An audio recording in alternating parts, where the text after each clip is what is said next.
This is an update on my protein candy, and this has 20 grams of protein and 7 grams of sugar. And I got a question for you guys. The packaging, as we talked about in the last video, is completely different. It's not going to look like this. It actually has a design that I came up with myself and designed, and it's going to look beautiful. But on the inside, like the way the candy's packaged, it's not going to be packaged like this. It's going to be a lot neater. But do you guys want it in one big piece like this where you guys can, just open it up and cut a piece, or do you want it in individual individual pieces, like 3 or 4 or 5 pieces, that way you guys can just grab them, eat them, and then keep the rest in the bag.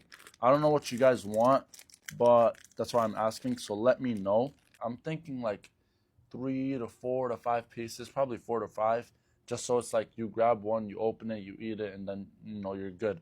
But let me know.